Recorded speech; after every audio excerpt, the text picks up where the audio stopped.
આજ વાત કરવી છે રાવણની. રાવણ, ધુરંધર, ત્રિકાળ જ્ઞાની.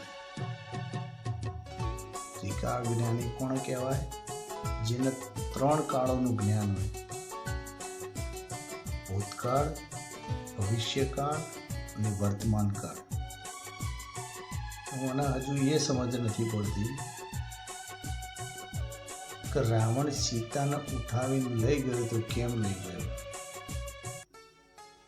એને ખબર હતી સીતાને લઈ જઈશ, લંકાની અંદર રામ આવશે, યુદ્ધ થશે, આટલું બધું મારી સોનાની લંકા છિન્ન ભિન્ન થઈ જશે. છતાં રાવણે આ પગલું કેમ ભર્યું? કંઈક તો રીઝન હશે ને ભાઈ. ત્રિકાળ જ્ઞાની હતો, જેના 3 કાળનું જ્ઞાન હોય એને બધું જ દેખાય. અને કદાચ એ 25-30 વર્ષ પહેલાંનું યાદ રહેતું હશે, 25-30 વર્ષ આવનારું યાદ રહેતું હશે. એને બધી જ ખબર હતી તો સીતાનું હરણ કેમ કર્યું? I don't know. પણ કહેવાનો ભાવાર્થ એટલો જ છે, મહાન પ્રતાપી રાજા હતો, એને કોઈ ડર નથી. એને રાહુ, કેતુ આ બધાને બાંધીને રાખેલા હતા. એમને તો ના હોય ભાઈ, કંઈક તો હશે ને એના અંદર. તો આનું કંઈક રીઝન હશે, કંઈક કારણ હશે. નહીં તો 3 કાળનું જ્ઞાન જેને હોય એ પોતાના રાજ્યનો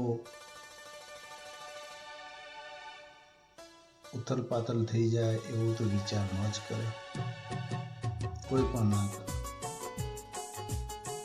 તો કોઈના બી જ્ઞાન હોય આ વિશે તો મને જરૂર કોમેન્ટ કરો, મને બી જાણવા મળે. મેં જે સાંભળ્યું છે, જે જાણ્યું છે, જો કોમેન્ટ આવશે તો એમાં હું જરૂર તમારી સાથે શેર કરીશ. પણ મારી નજરમાં એ ભગવાન જ છે, રાવણ ભગવાન જ છે. કેમ કે એના જે કાર્યો હતા એ અધૂરા રહી ગયા. અને અધૂરા કયા રહી ગયા? એ 3 કાર્યો હતા. એમાં કોમેન્ટમાં જણાવશો તો મને મજા આવશે જણાવવાની. પણ એક તો થોડુંક હિન્ટ આપી દઉં. એક હતું સોનું,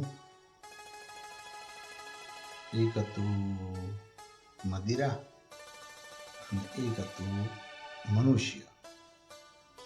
આ થોડીક હિન્ટ આપી છે. આ 3 કારણો હતા, એના બાકી રહી ગયા કરવાના. આ 3 કાર્યોમાં એ શું કરવા માંગતો હતો આગળ તમે જણાવો. બરાબર? બાકી હર મહાદેવ, હર હર મહાદેવ.